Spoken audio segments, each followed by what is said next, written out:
In Libya, Colonel Gaddafi says he has declared an immediate ceasefire and ordered military operations to stop. But still, there are reports that fighting is continuing in the eastern sides of the country.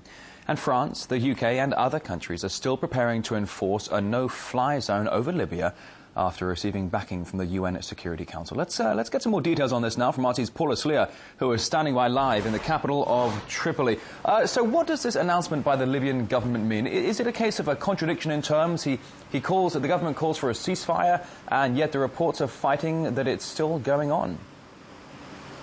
Well, we're certainly hearing that rebels feel it's a little more than a contradiction. They simply do not believe the Gaddafi regime. They say that they will not heed this ceasefire call.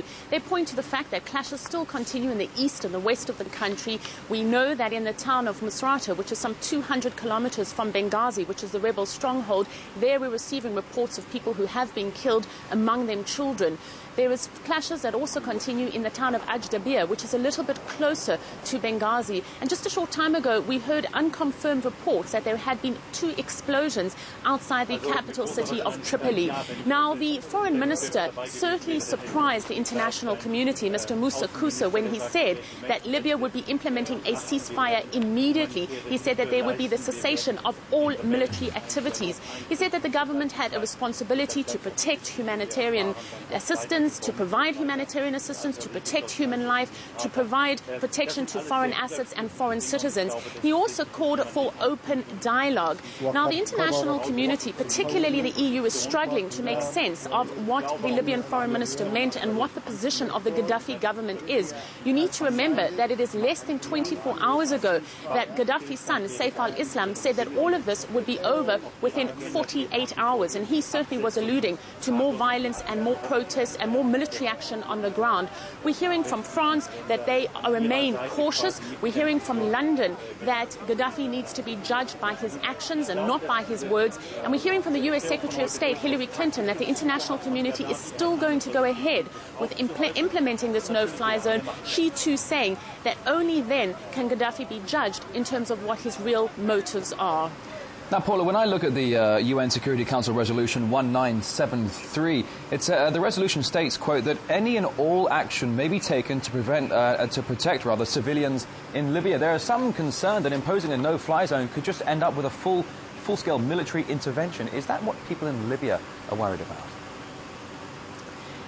I think the rebels here really do support the call for a no-fly zone, but even they are particularly cautious, and they are against that no-fly zone being enlarged to mean something more. The question being asked is, if a no-fly zone does not work, if indeed a no-fly zone is not able to stop the Gaddafi regime from continuing with these military activities, what then will be the next step? And experts have been banding the question of when exactly will this no-fly zone be implemented. We still have no time frame. How long will it continue for? Will it cover all of Libya? Who exactly will be involved, and who will have the chain of command? Now, we are hearing parallels being made with the situation and the operations in Iraq and Afghanistan. Here too, the call is for civilians to be taken care of. But as we saw in Iraq and Afghanistan, a lot of innocent people died. And as we heard from Germany, which was one of the countries to abstain from voting on this UN resolution, they say it carries considerable dangers and risks. The same caution was voiced by the Russian ambassador to the United Nations. Russia, of course, another country who abstained from that UN resolution. Let's take a listen. In essence, a whole range of questions raised by the Russian Federation and other Security Council members remained unanswered, questions which were both concrete and legitimate, questions regarding how the no-fly zone would be enforced, what the rules of engagement would be, and limits to the use of force. Provisions were introduced into the text, potentially opening the door to large-scale military intervention. Responsibility for the inevitable humanitarian consequences of the excessive use of outside force in Libya will fall fair and square on the shoulders of those who might undertake such actions. If this happens, then not only the civilian population of Libya, but also the cause of upholding peace and security throughout the whole region of North Africa and the Middle East will suffer. There's a need to avoid such destabilizing developments.